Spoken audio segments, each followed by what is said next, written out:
Bonjour à tous et bienvenue. C'est une réalité, l'imaginaire des enfants est peuplé d'animaux.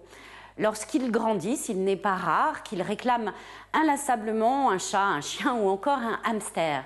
Alors, comment expliquer cette fascination des enfants pour les animaux? Qu'est-ce qui se joue dans cette relation entre l'enfant et l'animal familier? Nous en débattons tout de suite avant de voir le documentaire.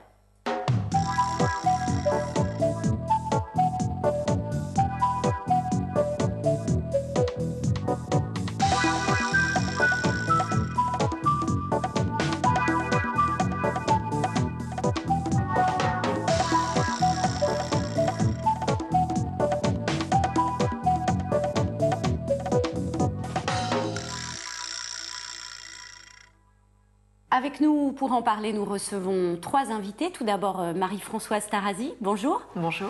Vous êtes maman d'une petite fille de 10 ans qui vous a réclamé, je crois avec beaucoup d'insistance, un chien. Au printemps dernier, vous avez finalement accédé à sa demande et vous aurez l'occasion de nous dire quelle relation votre fille entretient aujourd'hui avec son animal. Nous recevons également le docteur Emmanuel Soulois. Bonjour. Bonjour. Vous êtes vétérinaire, consultant en comportement animal. Et puis, je termine ce tour de table avec vous, Jean-Luc Vuillemenot. Bonjour. Bonjour. Vous êtes responsable de l'agence conseil Animal Fait et Société. Vous avez publié par ailleurs différents ouvrages consacrés à la relation homme-animal, dont le dernier s'intitule « Un animal et la vie est plus belle ». Ces animaux qui nous font du bien, paru aux éditions XL et préfacé par Boris Cyrulnik. Alors, avant de rentrer dans le vif du débat, je vous propose tout de suite de voir un premier extrait du documentaire avec une petite fille qui nous parle de sa relation affective avec son animal. Quand je l'ai vu, j'étais très contente parce que j'adore les chiens et j'ai toujours voulu en avoir. Et puis je le trouve très mignon. Je m'occupe de lui dès que je peux. Et quand maman va le sortir, j'essaie de l'accompagner, j'essaie d'apprendre à le tenir pour pouvoir le sortir toute seule après. Et puis je lui donne à manger, et je m'occupe de lui, je joue avec lui. Dès que je peux, dès que j'ai du temps libre, j'essaie de m'occuper de lui.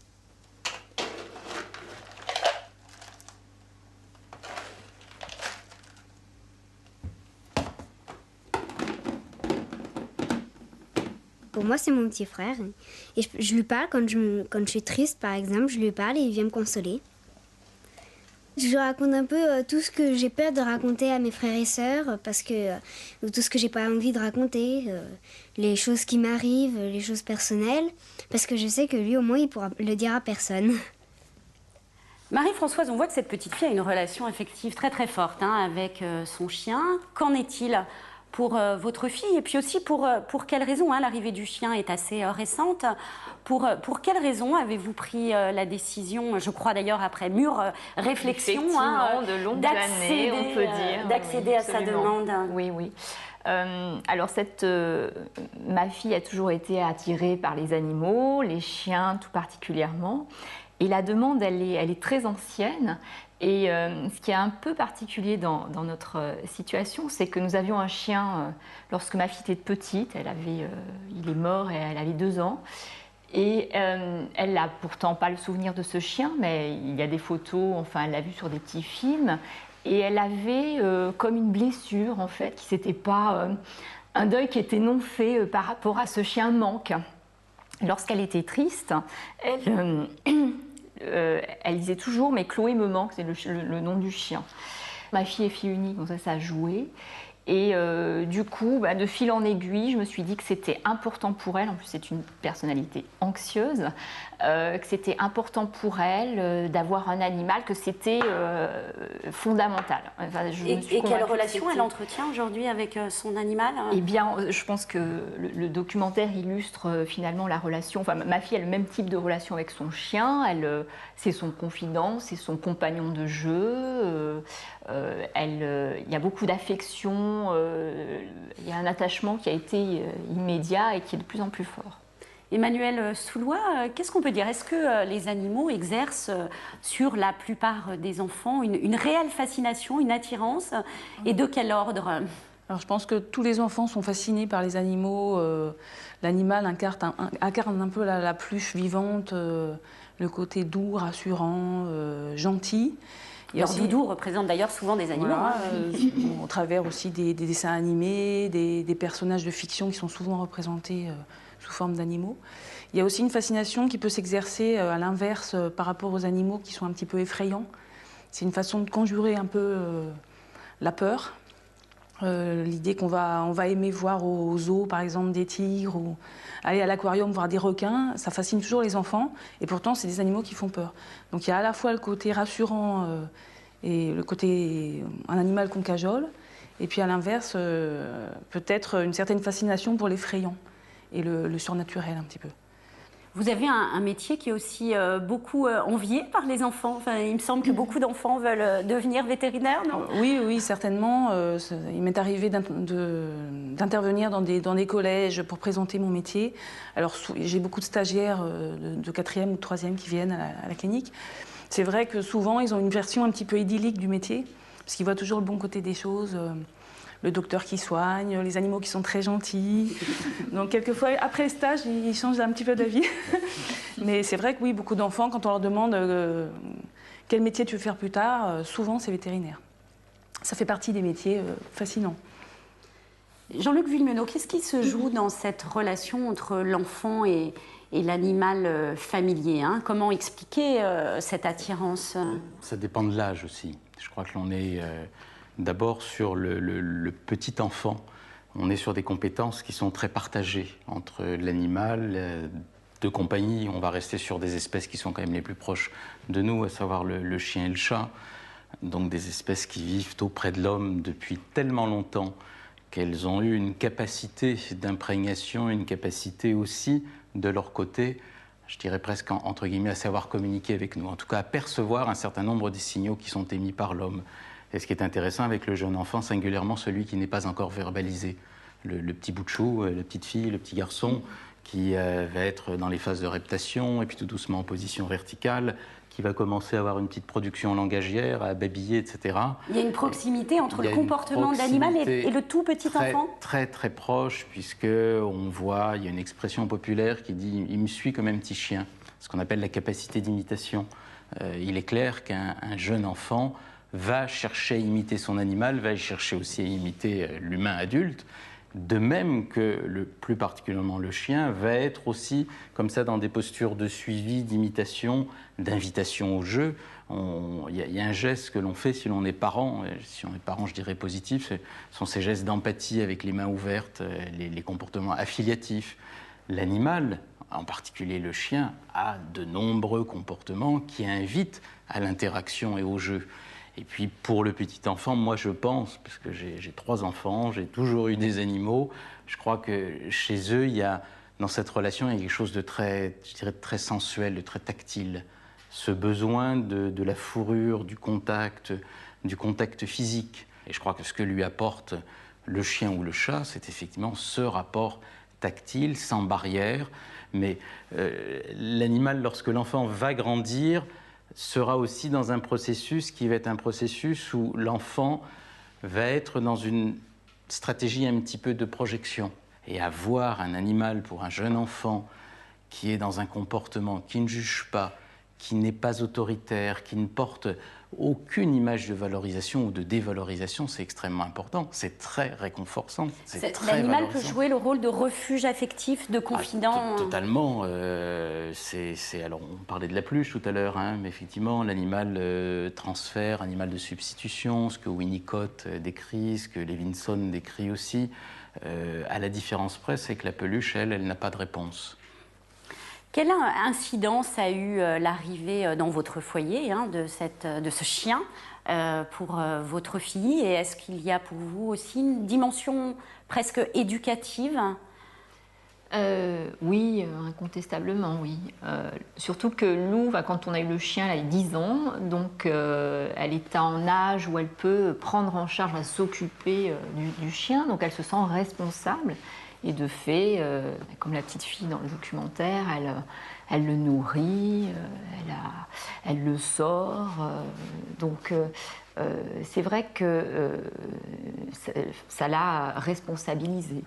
Et au sein de la famille, c'est vrai que ça a introduit un élément, comme nous sommes donc une famille réduite, un élément, je ne sais pas, de fantaisie, de légèreté. C'était assez rigolo parce que ce chien, comme c'est un bébé, il fait plein de bêtises. Donc finalement, on s'est retrouvés un peu à marcher sur la tête, à accepter des choses qu'on n'aurait pas acceptées, enfin pas imaginé accepter auparavant. Et moi, je trouvais que ça amenait un petit élément de fantaisie, de légèreté dans la famille qui était sympa.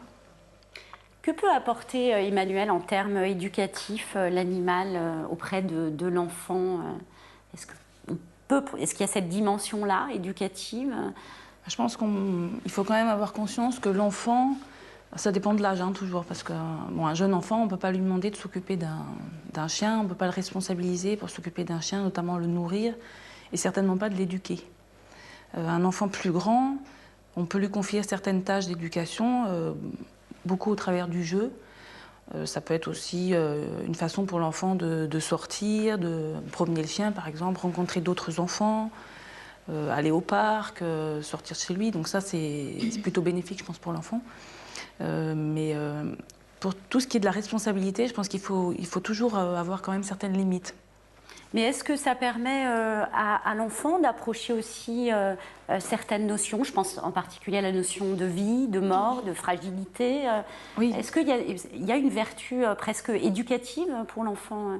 Disons que l'animal ayant en principe une durée de vie bien inférieure à la nôtre, donc un chien ça va être 15 ans, un chat ça va être une vingtaine d'années, et les petits rongeurs par exemple, les cochons d'Inde, les lapins, ça va être beaucoup moins. Donc effectivement, l'enfant risque d'être confronté à la mort de son animal, qu'elle soit naturelle ou accidentelle. Ça peut être quand même un traumatisme, parce que ça peut être quelquefois la première fois que l'enfant va être confronté à la mort, s'il n'a pas vécu déjà la mort d'un proche. Il faut l'envisager, mais ça peut aussi le faire grandir, lui faire comprendre que c'est dans la logique des choses et que c'est la vie. Jean-Luc Villemenon, on voit se développer depuis quelques années, un certain nombre d'années, la médiation animale pour des enfants ayant un handicap, ayant un trouble de comportement ou un problème de santé. Est-ce que la présence de l'animal peut avoir véritablement des effets thérapeutiques? Certains parlent d'ailleurs même de zoothérapie. Zoothérapie. On va l'éliminer d'office. Comme ça va concentrer notre propos. La médiation au travers de l'animal, elle relève à mon sens d'abord de l'intervention d'un spécialiste du domaine concerné. Donc on est en face d'enfants en difficulté, et quel que soit le type de difficulté, il faut qu'il soit associé un professionnel de ce domaine-là, éducateur spécialisé, psy, médecin, pédiatre, etc. Cela étant dit, effectivement, à l'heure d'aujourd'hui, se développe en France, entre les mains ou grâce à l'intervention d'un certain nombre d'intervenants compétents et formés, des approches qui sont liées au fait de pouvoir favoriser des interactions, donc des moments de rencontre entre un animal, singulièrement plus souvent un chien, qui aura été préalablement éduqué. Et là, on est bien au-delà de l'éducation, je vais dire familiale, on est plutôt dans une éducation qui s'approche de celle des chiens d'utilité ou de service, particulièrement les chiens d'assistance pour personnes handicapées en fauteuil roulant. Et l'on va faire en sorte d'essayer de favoriser une rencontre.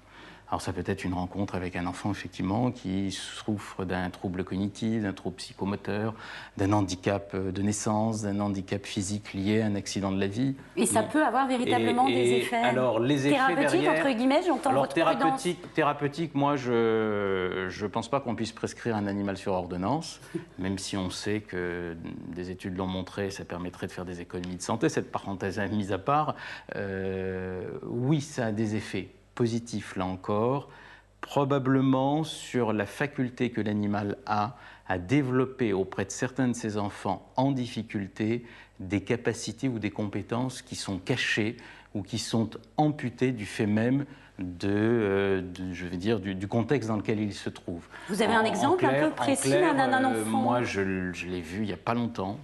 Je l'ai vu, c'était Sophie, qui est éducatrice au centre Andy Chien, donc qui forme des chiens d'assistance pour personnes handicapées. Et Sophie animait une séance avec les gamins, oui, de jeunes enfants, voire des préadolescents, qui viennent toutes les semaines d'une institution où l'on accueille ces jeunes qui sont victimes de troubles cognitifs profonds et bon, qui s'approchent d'un tableau d'autisme.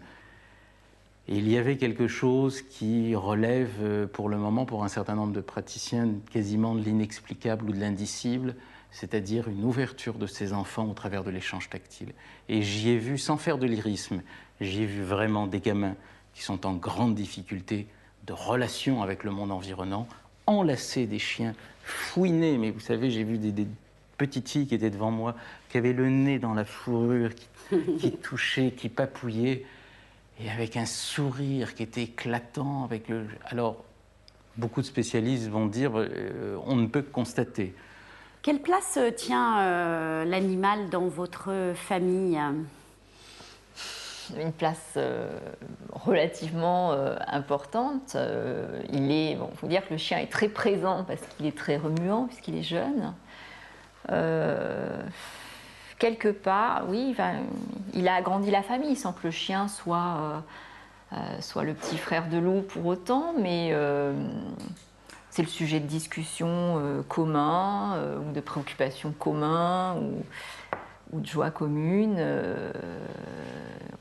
Oui, c'est vrai qu'il a une place à part entière, il est très très présent.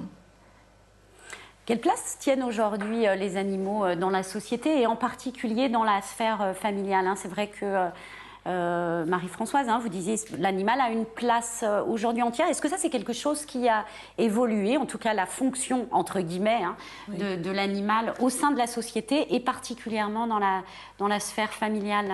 Oui, je pense que ça a beaucoup évolué. Disons que l'animal avait une place, on va dire, de gardien ou de chien d'utilité pour ce qui est du chien, et le chat était plus utilisé pour ses fonctions de prédateur, pour chasser les rongeurs. Ça, on va dire, il y a un siècle. Maintenant, depuis une trentaine d'années, le nombre d'animaux domestiques a à peu près doublé en France. Il doit y avoir quelque chose comme 10 millions de chats et 7 millions de chiens à peu près. Donc on peut dire que la place de l'animal de compagnie est prépondérante. Au sein de la famille, je pense qu'effectivement, l'animal de compagnie, c'est un membre de la famille à part entière.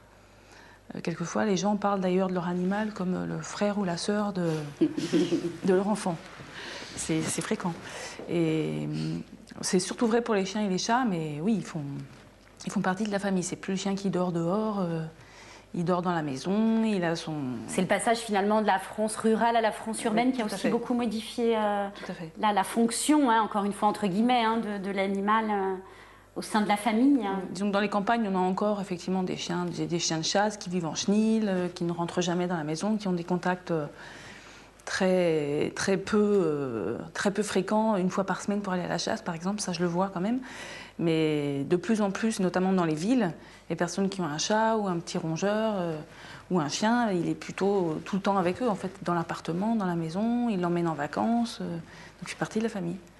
Jean-Luc Vuillemenot, peut-être pour prolonger sur cette question, sur le rôle que peuvent tenir les animaux au sein de la famille, et notamment entre les générations, qu'est-ce que vous pouvez en dire ? C'est ce qu'on vient d'évoquer, effectivement, ce glissement du statut de l'animal à l'intérieur de la famille, à l'intérieur de la société. Il suffit de regarder la France qui était rurale est devenue urbaine, modification des styles de vie, bouleversement aussi des mouvements de famille, les familles composées, recomposées, décomposées, recomposées, et tout ça fait un magma en pleine évolution, et l'animal est à l'intérieur de tout ça. Donc, quelquefois, c'est un peu aussi le point de repère. Et entre les générations au sein de la famille, c'est celui qui fait ce lien, qui fait passerelle. Alors, pour vous avoir lu, vous dites même que parfois, il comble les blancs dans les discussions familiales. On ne sait pas quoi se dire, on va parler du chien.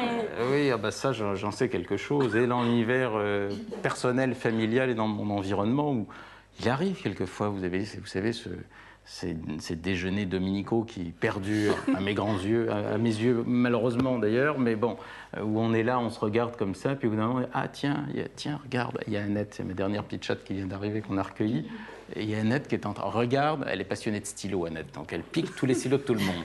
C'est-à-dire que tout le monde lui en donne un, et voilà, et ça, paf, la petite étincelle qui fait que on relance une conversation. C'est quelquefois un petit peu dommage aussi de se dire qu'on a besoin d'un animal, mais néanmoins, c'est un effet positif de sa présence dans la génération, à travers la génération, au sein de la famille, malgré lui. On regarde tout de suite un deuxième extrait du documentaire, cette fois sur les aspects pas toujours faciles de l'animal. Alors, ce qu'on va faire, on va donner de l'eau à ces pauvres gerbilles, toi, parce qu'il n'y en a presque plus, là. Ouais, Attends, regarde, je te la détache. Chez sa mère, elle a beaucoup d'animaux. Donc je voulais pas qu'il y ait de rupture de cette accoutumance, de cette habitude, de cette socialisation en fait aux animaux. Donc ça c'était la principale motivation. Et puis la seconde c'était aussi, moi j'ai un peu craqué devant ces petites bêtes quand je les ai vues. Alors on avait effectivement passé un contrat moral comme on en passe des tas entre un papa et sa fille. Et effectivement, son application est assez élastique. Au bout du compte, je pense que c'est vraiment mes gerbilles, quoi. C'est quand même moi qui m'en occupe. Voilà. Voilà, comme ça, c'est leur repas complet. J'en ai un peu plus. Non, c'est rien. T'as encore un petit peu. Est-ce que tu t'occupes de tes animaux lorsque tu es là? Bah oui, parfois, quand je suis libre. Mais parfois, j'ai pas envie parce que j'ai en train de jouer à quelque chose ou que j'ai en train de regarder quelque chose. Alors ça me gêne un peu, mais sinon, je peux. On voit bien à travers ce témoignage qu'il y a aussi des aspects contraignants de l'animal. Est-ce que vous avez eu des hésitations justement sur le fait d'offrir un animal à votre fille et sur quoi portait-elle? Oui, elles ont été nombreuses parce que on avait décidé de ne plus avoir de chien. Et puis, sous la demande très insistante de notre fille, on a vraiment analysé le pour et le contre. Donc, la présence, les contraintes liées à la sortie pour les besoins du chien, les vacances. Et à la suite, on a essayé de trouver, pour ce qui me concerne, puisque le papa ne voulait pas de chien, donc ça a été une démarche. Alors, ma fille, moi j'ai servi de relais, et puis la condition pour qu'on ait un chien au niveau du papa, c'est OK, mais vous gérez. Je n'ai pas envie de gérer un chien en appartement. Donc il a fallu s'organiser pour gérer le chien. Et après avoir étudié toutes les situations, toutes les contraintes possibles et avoir posé des solutions... ça a été une mûre réflexion en fait. Très longue, très longue. Alors Emmanuel, c'est vrai qu'on voit bien qu'il y a des aspects bénéfiques dans le fait d'avoir un animal, mais il y a aussi des contraintes, on en a mentionné quelques-unes, le départ en vacances, la question du temps. Y a-t-il d'autres contraintes et puis aussi des risques? Est-ce qu'on peut les énumérer et est-ce que les parents doivent-ils être bien conscients de ces contraintes et de ces risques avant de se dire et de se poser la question, est-ce qu'on est capable d'assumer un animal en famille? Absolument. Je pense qu'il faut être conscient que déjà, face à la demande de l'enfant, bien choisir l'animal de compagnie qu'on va adopter. Est-ce qu'on a le temps de s'en occuper? Si c'est un chien, il faut le sortir, il faut l'éduquer. L'éducation prend beaucoup de temps. Il faut savoir que la première année de la vie du chiot, il y a une évolution qui est considérable et que le chien ne peut pas apprendre tout seul. Il faut l'éduquer. Donc si on n'a pas le temps, ça va être très difficile. Et si on ne l'éduque pas bien, on va probablement avoir des problèmes de comportement. Donc après, plus ou moins accentués en fonction du tempérament du chien. Et puis il y a cette contrainte-là, être capable de pouvoir... Voilà, ensuite, il y a effectivement tout ce qui concerne les départs en vacances. On pense l'emmener, et puis en fait, quand on va au ski, on ne peut pas emmener son chien. Donc qui va le garder? Est-ce qu'on va le mettre en pension? Est-ce que quelqu'un va venir le garder à la maison? Le chat, est-ce qu'il est capable de rester tout seul ou est-ce que quelqu'un va venir le nourrir? Ça, il faut y penser. Quand on a un petit rongeur, ça demande beaucoup de temps de nettoyage. On ne se rend pas compte quelquefois du temps que ça représente.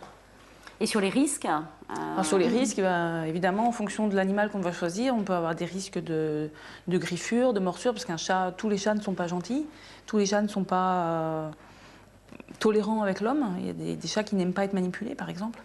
Donc bon, on ne le sait pas forcément au départ. Un chien, il y a des chiens qui sont hyper actifs, qui peuvent bousculer un jeune enfant. Si on a un tout petit, il faut faire attention au gabarit du chien qu'on va choisir. On peut avoir des chiens aussi qui ont des problèmes relationnels, des problèmes de communication dans la famille et qui vont développer des phases agressives. Donc c'est un risque, oui. Alors peut-être pour prolonger aussi, Jean-Luc Villemenot, c'est vrai que dans la première partie de cette émission, on a beaucoup parlé des aspects bénéfiques, mais la question qui se pose en entendant effectivement ces risques et ces contraintes, on peut se demander, est-ce que c'est essentiel à l'équilibre de l'enfant, la présence d'un animal finalement? Et est-ce qu'on est mauvais parent si on refuse d'offrir un animal à son enfant? Il y a quand même plein de bonnes raisons de ne pas vouloir un animal. Plein de bonnes raisons. Je sais pas, il y a des raisons objectives qu'il faut poser, mais absolument pas obligatoire d'avoir un animal. Et on n'est pas pour autant un mauvais parent. Bien au contraire, je pense qu'on est un parent responsable et conscient à partir du moment où on fait ce rapport, je dis toujours, entre le positif et le négatif. Comment responsabilisez-vous votre fille par rapport à son animal? Est-ce que c'est un vrai souci pour vous? Spontanément, ma fille le prend en charge. Alors évidemment, c'est une enfant, donc elle aussi, elle préfère jouer parfois que de s'occuper de son chien. Mais de temps en temps, je lui rappelle qu'elle doit... Alors évidemment, je prends en charge l'animal, mais il est important qu'elle ait sa part de responsabilité. C'était un engagement lorsqu'elle a voulu ce chien. Et donc, finalement, ça se fait assez facilement. De temps en temps, il faut rappeler la règle. Donc, ça consiste à nourrir l'animal, le brosser, plus ou moins, le sortir de temps en temps. Voilà. Bon, elle fait ça. Évidemment, la majeure partie des tâches m'incombent, mais elle le fait malgré tout régulièrement. Et je tiens à ce qu'elle le fasse régulièrement. Emmanuelle Soulois, comment responsabiliser son enfant par rapport à son animal? Je pense qu'il est bon de faire comprendre à l'enfant qu'il a un rôle à jouer, même si on ne peut pas lui demander de tout faire. Mais même un tout petit enfant, on peut lui faire comprendre que l'animal a besoin de boire, de manger, donc on peut le faire participer au repas, donner à boire, donner à manger.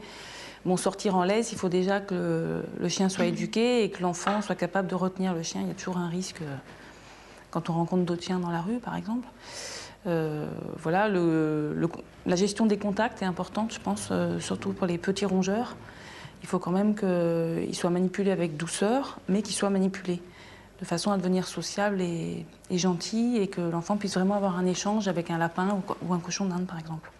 Alors, c'est vrai que certains enfants, et parfois même des adultes, ont tendance à prêter aux animaux des manières de faire semblables à celles des êtres humains. Est-ce qu'il faut mettre en garde aussi ces enfants contre ces excès, on va dire, anthropomorphistes, cette tendance-là? Moi, je me dis dans tout ce que nous évoquons là, mon Dieu, que ça va être difficile d'avoir un animal de compagnie et difficile d'être un enfant avec. Il y a aussi cette part de fantasmatique et de rêve, d'imaginaire chez l'enfant, et je crois que l'animal en fait intégralement partie. Il suffit de regarder les contes, il suffit, nous disions au début, de regarder les jeux vidéo qui sortent actuellement, où les enfants prennent en charge un petit chien, un petit chat, donc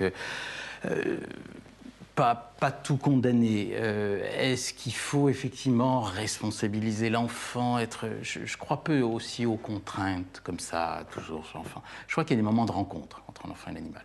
Il y a des moments dont il faut savoir se satisfaire, le laisser dans son monde de l'imaginaire et jouer entre lui et l'animal ce qu'ils ont envie de jouer, avec ce regard du parent éducateur vigilant et responsable. Souvent, je me dis, c'est un formidable livre ouvert sur la nature, sur la vie. Et quelquefois, moi, j'ai pas tout réussi. J'ai 2 grands enfants et une petite dernière. Je vois les 2 grands. Bon, ils aiment les animaux. Ils sont conscients de ça. Je ne sais pas s'ils en auront lorsqu'ils seront eux-mêmes parents. Mais je sais, par contre, ce qui est bien passé, c'est qu'ils ont appris à marquer la différence à l'égard d'un être vivant différent de nous. Et la première des responsabilités, je pense que c'est d'attirer l'attention de l'enfant et de le sensibiliser sur la notion de la différence, le rapport à l'altérité. À lui dire par exemple que le chat a un cycle de vie dans la journée qui est bien différent d'une autre. Et un truc tout bête. Moi, j'ai le souvenir de mon fils intermédiaire, Sébastien, quand il allait en pété, pour pas dire autre chose, Léon, le chat de sa grande sœur, en pleine journée, qui était en train de dormir sur le canapé au soleil. C'était de dire à mon Sébastien, écoute, regarde, il dort. Toi, tu as envie de jouer, mais lui, il est en plein sommeil, etc. Laisse-le tranquille. Et Sébastien était haut comme 3 pommes. Ben, ça, au moins, je pense que ça a été... Voilà, cette notion de la responsabilité, ça passe peut-être aussi par là, parce que quelque part... moi, être à l'écoute de l'animal. D'être à l'écoute, et puis j'ai vraiment, vraiment le sentiment que quelque part, c'est ce qui nous a permis, avec sa maman, aussi peut-être un petit peu orgueilleux, mais de forger un citoyen, c'est-à-dire de lui apprendre à regarder l'autre dans sa différence. Et ça s'applique à l'animal, mais je pense que ça peut s'appliquer après quand on grandit à l'humain. Pour terminer, pour conclure rapidement, finalement, quelle valeur transmettre à ses enfants autour de l'animal? Emmanuelle Souloir. Je pense que il faut leur transmettre le respect du vivant. Ils ont un être vivant qui partage le même territoire qu'eux, la même vie. C'est une vie en harmonie entre l'homme et l'animal, et ça, c'est merveilleux.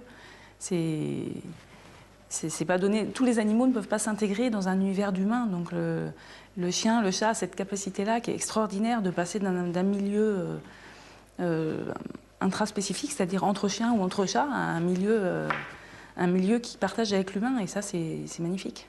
Jean-Luc? Ah oui, moi je vais emprunter à Boris Cyrulnik, qui m'a fait l'immense privilège de signer la préface de mon livre. Je me souviens toujours d'une conversation, il me dit, mais Jean-Luc, voilà, il me dit, le chien, particularité, c'est qu'il est capable, en une fraction de seconde, de passer de son univers de chien à l'univers d'humain. Et le chat aussi. Et voilà, ce sont 2 espèces qui sont dans notre intimité, dans notre mouvance, dans une proximité tellement évidente avec l'humain que c'est pour l'enfant d'une très grande richesse, parce que, sauf à ce que la biologie nous démontre le contraire, ça reste quand même pour le moment les 2 seules espèces qui possèdent un minimum de codes et de signaux qui les mettent en capacité de communiquer avec nous. En clair, je crois souvent que le jeune enfant, le chien et le chat partagent un petit peu le même vocabulaire, et même parfois je suppose que ce vocabulaire et la grammaire échappent aux parents. J'aimerais bien qu'on leur laisse de temps à autre. Merci à tous d'avoir participé à ce débat. Pour poursuivre la réflexion, je souhaiterais vous présenter différents ouvrages. Tout d'abord de vous, Jean-Luc Vuillemenot, Un animal et la vie est plus belle, ces animaux qui nous font du bien. C'est aux éditions XL. C'est vraiment un ouvrage extrêmement documenté dans lequel vous faites apparaître le point de vue de différents spécialistes. Et puis je termine rapidement par un petit livre, cette fois-ci, pour les enfants, les animaux de compagnie. C'est aux éditions Ozu, et c'est un livre plein de photos. Place maintenant au documentaire de Hervé Vacheresse.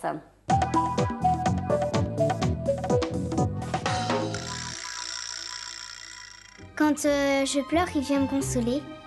Et c'est très agréable parce que généralement, j'arrête tout de suite de pleurer.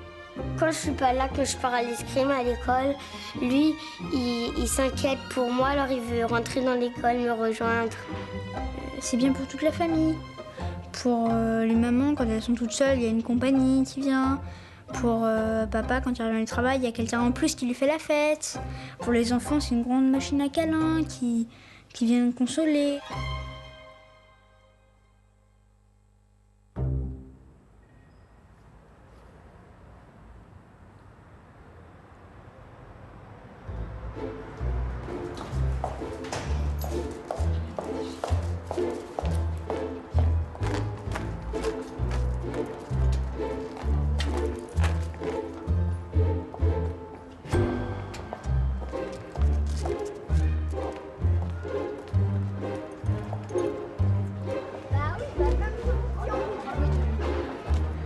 J'ai toujours eu des chiens chez moi. Petit enfant, déjà, il y avait un chien même avant que je sois née, en fait. Et ça a même été le premier mot que j'ai prononcé quand j'étais petite. C'est vrai que pour moi, ça avait une grande importance. J'ai toujours eu une relation très proche des chiens et de mes chiens, beaucoup d'affection pour eux. J'étais pas très démonstrative et assez timide. Et ça m'a beaucoup aidée étant enfant parce que je me confiais à mon chien et parce que aussi ça m'aidait dans les relations avec les autres. Les autres enfants viennent plus facilement vers un enfant qui a un chien. J'étais fière de mon chien. Et voilà.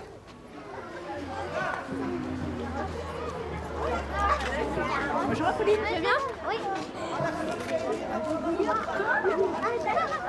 Et puis, je me rappelais que j'étais timide, et que ça m'avait beaucoup aidée, que j'avais des enfants qui n'allaient pas forcément très facilement vers les autres naturellement. Et je me disais peut-être que pour eux, ça fera la même chose et qu'ils établiront cette relation. Voilà. Quand il revient me chercher, il me fait la fête et c'est un moment très sympathique. Il y a tous les gens autour de mon chien, ils le caressent et ils demandent quel âge il a, comment il s'appelle. Et c'est assez touchant parce que ça veut dire qu'ils le trouvent beau et gentil.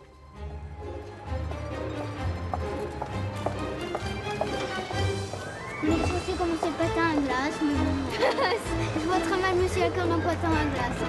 Allez.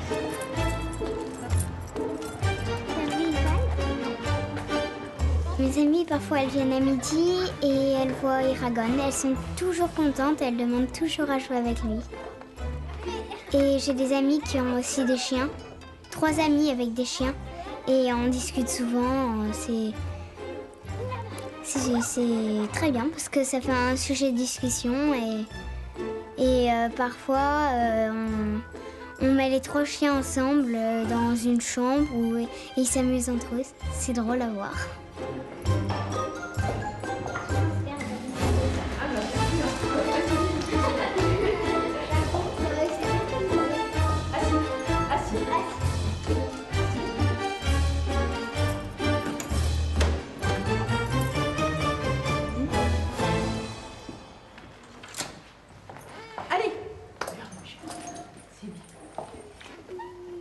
Tu vas écouter la température. Ah non, là. Tu vas écouter ton cœur. Ah, il va l'avaler. Mais non, il l'avale pas. Il peut pas l'avaler, c'est trop gros. Ouh là là. Bon, je crois qu'il faut le faire On va derrière. pas s'en sortir. Ah, non, il fait la même chose par derrière. Ah. Fais ah. Ah. Une petite piqûre. On s'amuse bien et c'est un moyen de renforcer l'amitié et parfois d'agrandir de ceux qui ont des chiens. D'agrandir le club de ceux qui ont des chiens. Bon, c'est pas vraiment un club, mais on devient plus amis quand on a 2 chiens, où ça aide à créer des liens. Orange!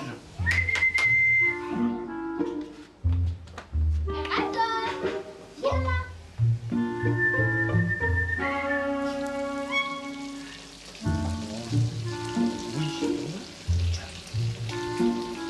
Oh oui, animal de cirque là.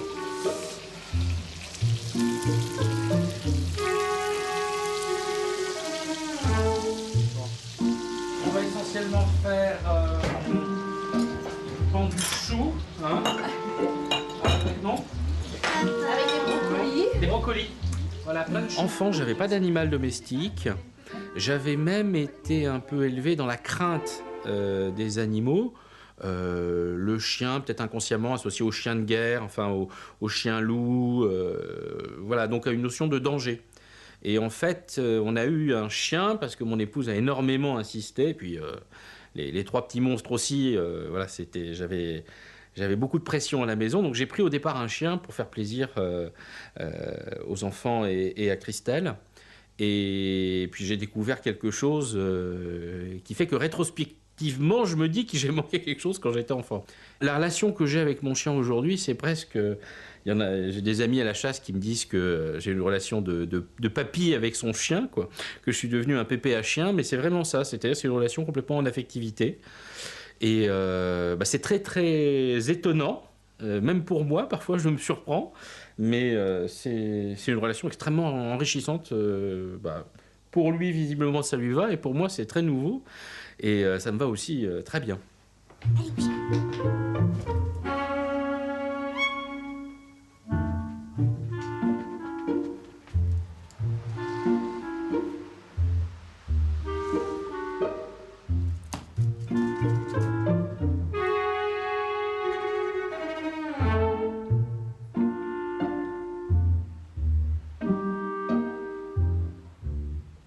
Quand je l'ai vu, j'étais très contente parce que j'adore les chiens et j'ai toujours voulu en avoir. Et puis je le trouve très mignon. Je m'occupe de lui dès que je peux. Et quand maman va le sortir, j'essaie de l'accompagner, j'essaie d'apprendre à le tenir pour pouvoir le sortir toute seule après. Et puis je lui donne à manger, et je m'occupe de lui, je joue avec lui. Dès que je peux, dès que j'ai du temps libre, j'essaie de m'occuper de lui.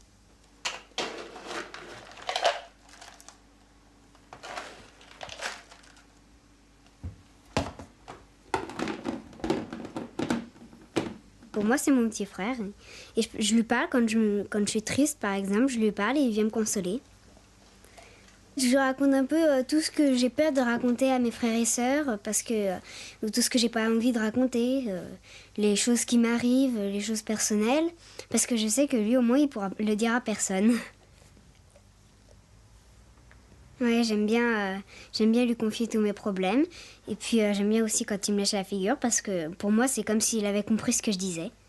Et j'aime bien. Il est enchâssé dans toutes nos vies. C'est un membre de la famille. Et je dirais qu'il apporte quelque chose au même titre que tous les membres de la famille. Il va aider les enfants aussi à comprendre la différence. Je veux dire par là que lui exprime des sentiments, ça on le ressent, mais il les exprime comme un chien. Et donc il force les enfants à essayer de développer leur empathie vis-à-vis de quelqu'un qui est complètement différent, qui exprime des choses mais de manière complètement différente d'eux, qui ne peut pas parler. Et donc ça développe leur attention aux autres quelque part. Allez. Ouais, tu l'as eu. Bravo mon chien. Le petit toutou. Maintenant tu me regardes. Allez. Je pense à une chose qu'il fait qui est assez amusante, il remplace les doudous. C'est-à-dire qu'il va piquer le doudou, notamment, il en piquait à Nathalie, puis il mettait un de ses doudous à la place. Quand elle était beaucoup plus jeune, enfin, je pense il y a 1 an et demi, ça engendrait des crises. Aujourd'hui, elle va le gérer proprement en le reprenant, en lui disant non et en lui rendant le sien. Voilà, en le remettant, en lui donnant à sa place. Elle l'a appris parce que effectivement, c'est pas quelqu'un avec lequel on peut dialoguer. Le caprice ne sert à rien. Elle est dans l'apprentissage aussi à autrui. Voilà. Oh, et direction la voiture, les sacs. Bon, je les prends. Allez, tu prends le chien, direction en bas. À tout à l'heure. Moi, je prends le sac. Tu fais attention, pas du chien. Et bravo. Xavier, au départ, s'est senti flatté par le fait que le chien pouvait s'intéresser à lui. Et puis ensuite, il s'est dit dans le fond, pourquoi pas jouer un petit peu avec lui. Et pour lui, je pense que ça a été très bénéfique pour lui, du fait qu'il avait du mal à exprimer ses sentiments. Il a commencé à les exprimer avec le chien, et puis ça lui a facilité les choses dans la vie de tous les jours. Allez, jump! Allez, gamin! Alors je m'imagine pas du tout sans chien maintenant. J'arrive même plus à m'imaginer quand on n'en avait pas. Il fournit un accueil chaleureux à chaque fois qu'on passe. Parfois quand il fait des cauchemars, il vient se cacher dans la chambre. Enfin, c'est mignon.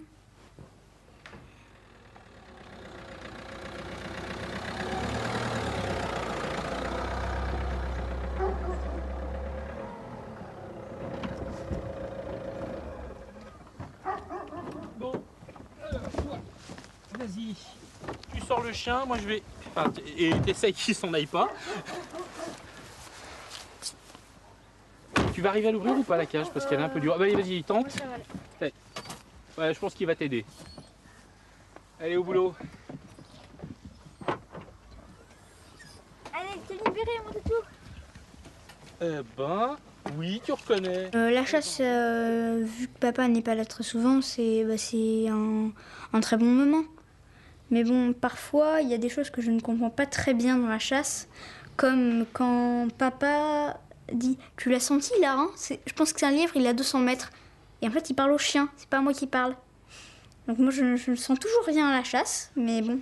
C'est surtout un dialogue entre papa et le chien, en quelque sorte. C'est simple hein, comme arme. Ok, je te laisse lui donner l'ordre, et puis moi je suis. Allez. Il s'appelle comment? Eragon, allez. Pas fou, hein? Jacques a dit, hein, ça marche avec lui. La chasse est un acte assez unique. Hein, c'est quelque chose de très, très particulier, mais c'est extrêmement fort. Ça mêle à la fois la confiance qu'on a dans l'animal, de l'affectif, et c'est quelque chose que j'essaye de partager avec Xavier, parce que c'est le plus grand pour l'instant, parce que c'est une relation qui est assez unique. Ça nécessite, j'en parlais tout à l'heure, de l'empathie vis-à-vis du chien, d'être à l'écoute du chien, et c'est cette écoute, cette symbiose que j'essaye de transmettre en fait à Xavier. Mais qu'est-ce qu'il nous sent là? Il nous fait une remontée truffe au sol. Tu as vu le chevreuil?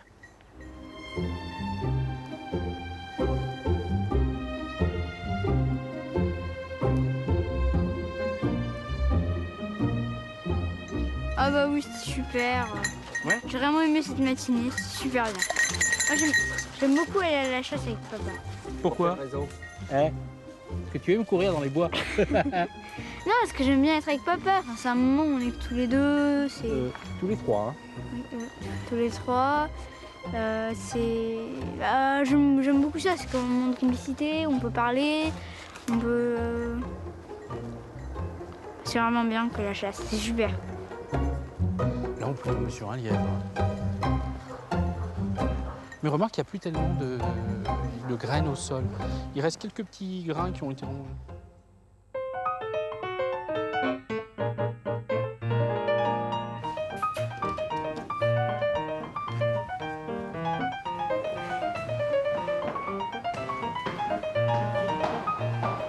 Mao est arrivé dans la famille parce que nous voulions un chien que nous avions surtout promis à notre fils Noé, petit garçon qui bouge beaucoup. Nous pensions à le poser quelque peu avec un animal.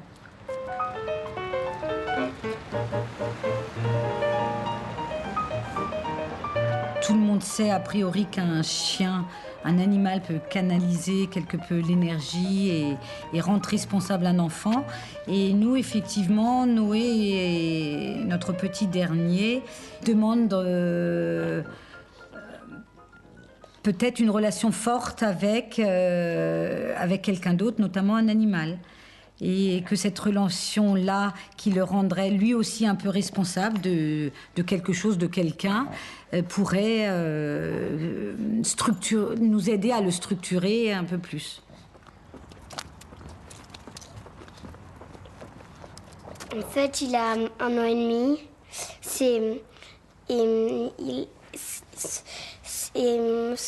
Son prénom, il s'appelle Mao. Et après, sa race, c'est un carlin. Qu'est-ce que ça t'apporte d'avoir un chien? Je sais pas vraiment dire. Mais je suis vraiment contente d'en avoir un. Je le joue avec lui. Et après, je lui donne à manger.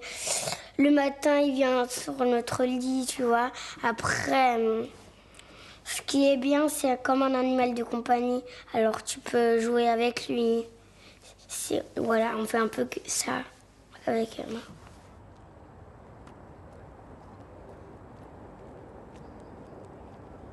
On en a parlé beaucoup, on a échangé beaucoup pour construire aussi un petit peu, avant l'arrivée du chiot, cette relation-là et cet engagement quelque part, de l'engager et d'engager nos enfants autour de cette projection.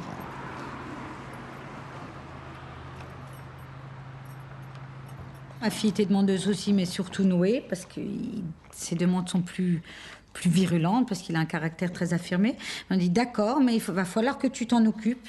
Il va falloir que tu sois responsable de ce chien, même s'il manque à ses promesses de temps en temps. Quand j'en parle haut et fort en disant dis donc, c'est pas ton chien, on n'en avait pas parlé comme ça, etc. Bon, je vais le sortir. Il traîne un peu des pattes, mais il respecte son engagement. Globalement, je peux dire effectivement que sa relation avec Mao a conféré à Noé un sens de la responsabilité qu'il n'avait peut-être pas auparavant.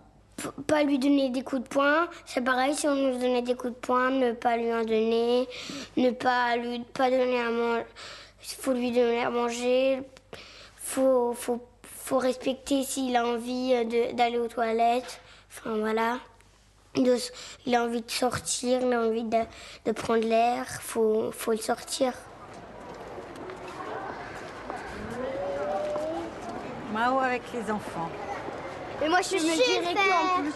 Mais je le dirais moi, plus mieux que toi, tu vois. Alors est-ce que vous êtes content à 4 heures de retrouver Mao? Oui, moyen. Oui, pourquoi moyen? J'ai envie de le porter. T'as envie de le porter? Oui, mais là c'est Sacha qui l'a porté hier, donc chacun son tour. Il y a des moments, il a envie de jouer, il y a des moments, il faut le laisser tranquille, il dort, etc. Donc on se respecte. Et cette notion-là, chez Noé, c'est quelque chose qui nous aide à le faire grandir, parce que ce respect-là, il ne le fait pas forcément avec nous. Il ne va pas respecter forcément le temps des parents, la fatigue des parents, il ne comprend pas trop. Alors qu'avec Mao, cela nous aide beaucoup à se dire, regarde, Mao est calme là, il faut que tu respectes.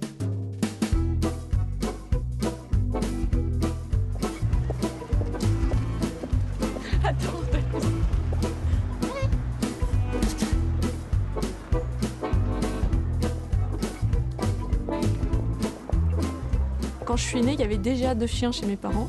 Et notamment, j'ai vécu jusqu'à 15 ans avec un chien de 15 ans. Donc j'ai appris à marcher avec lui. C'était une sorte de croisé labrador avec la queue coupée. Et pour moi, ça reste le chien idéal. J'imaginais que c'était un cheval noir, prince noir. C'était la série qui passait à ce moment-là. Et il a vraiment fait partie de mon imaginaire de petite fille.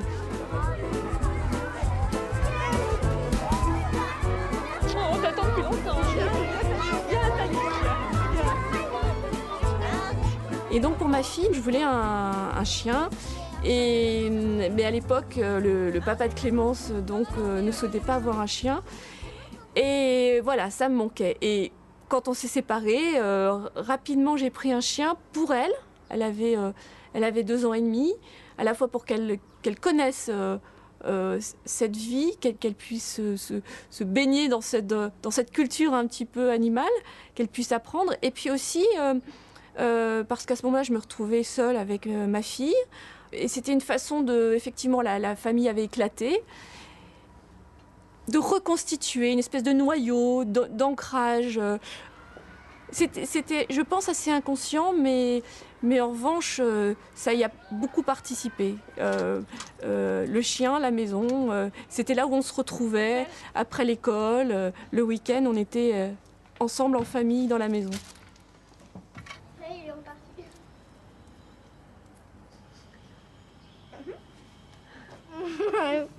La chouette. Et puis il y a la balle aussi, hein. La balle orange, là, la balle de jongleur. Clémence donc a connu 2 chatons différents. Et elle était jalouse au début. Parce que cette petite chatte, ce petit chaton attirait la curiosité de tout le monde. Les amis venaient, oh qu'est-ce qu'elle est mignonne, etc. Et Clémence, qui est une fille unique, se sentait mise de côté. Et elle a fait une espèce de crise de jalousie. Et elle m'a dit, tu préfères la chatte à moi, etc. Du coup, on a parlé de ça. Donc c'était un apprentissage, je trouve, intéressant. Mais voilà, c'était difficile. Et puis cette chatte donc, a fait une portée. Alors, là, ce sont les petits chatons. Ils ouvrent les yeux. Et donc, elle a vu pour la première fois une maman faire des petits. Donc, du coup, une maman faire des petits, mais comment elle les fait? Et corde ombilicale, mais les yeux sont fermés, et ils têtent, etc. Donc, tout ça, elle l'a connu au quotidien. Mais j'ai... Tiens, là, tu veux passer les trucs. Je vais voir ce qu'ils font quand ils sont sur l'air. Là, voyons voir ce qu'elle va activer, la chatte. Bon, il faut... Bon. Une peluche, on peut lui tirer les pattes, les oreilles, et là, on ne peut pas faire n'importe quoi. Et je me souviens d'un jour, on revient de l'école maternelle, et puis Clémence, comme souvent les enfants, ils tirent des poils, comme ça, je sais pas, parfois pour où passer leur nerf, on sait pas trop, comme ça, en douce. Je l'avais déjà vu, je lui avais dit, fais attention, et ça lui fait mal, il peut te mordre, parce que tu lui fais mal, et il te répond. Et un jour, juste en rentrant, il se retourne, et la pince, il la touche à peine, Donc pas de rougeur, rien, mais elle était très vexée. C'est-à-dire elle pensait faire ça en douce, puis en fait il lui a répondu. Et du coup voilà, cet apprentissage, tout à l'heure je disais théorique, on apprend que un animal c'est vivant, ça ressent de la douleur ou des émotions. Ben, il y a aussi du direct. Oui, quand c'est chaud, on dit il faut pas toucher, ça brûle et on se fait mal. Et ben, un animal, quand on lui fait mal, il a le droit de répondre. C'est pas un animal, ça ne se doit pas d'être complètement soumis. Ça ne va pas se faire maltraiter. Et voilà, et c'est normal, c'est vivant, ça répond. Non, il est là-bas, Toutou. Il est là-bas.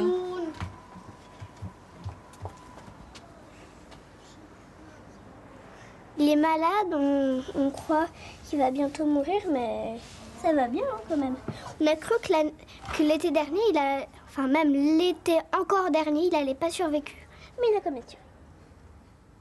Chatoun, là, a 15 ans, il se paralyse progressivement depuis plus d'1 an, donc il est devenu incontinent. Du coup, la question de la vieillesse, de la souffrance, de la décision d'euthanasie que nous, humains, on s'autorise à prendre, c'est un débat profond. Et avec ces mois qui sont écoulés, j'apprends à Clémence, en tout cas j'essaie de lui faire passer la valeur de la vie, on est en pleine forme, et puis après on peut décliner, être malade, plus ou moins souffrir, parce qu'on peut être diminué sans forcément souffrir.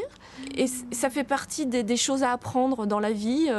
Faut regarder la vieillesse en face, la mort en face. C'est douloureux, certes, mais il faut vivre avec.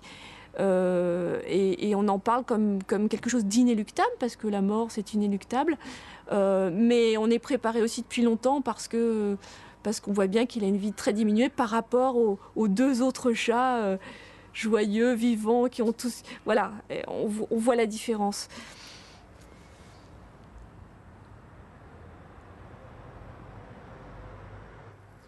Alors, ce qu'on va faire, on va donner de l'eau à ces pauvres gerbilles, toi, parce qu'il n'y en a presque plus, là. Ouais, Attends, regarde, tu as des taches.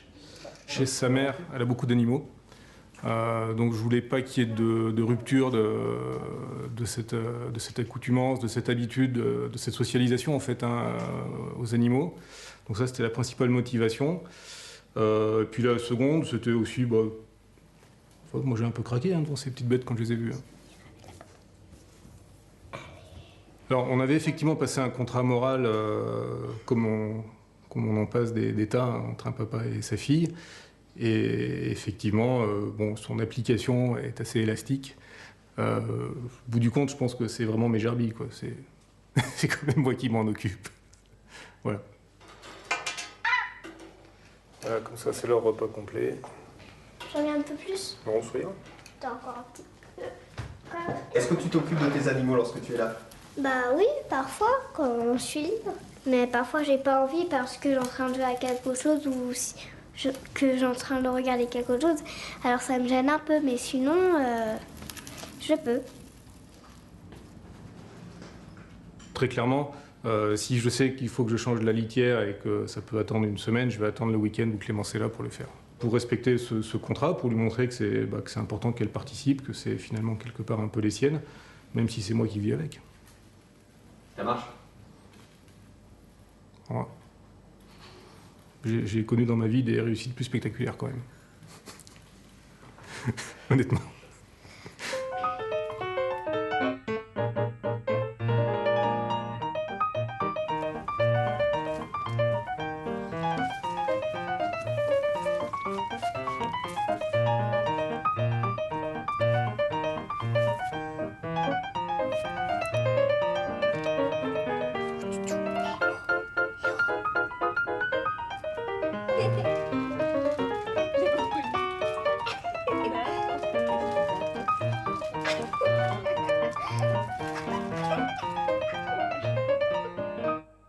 Merci à tous d'avoir suivi ce documentaire. Je vous retrouve avec un grand plaisir pour un prochain numéro d'Allée de l'enfance.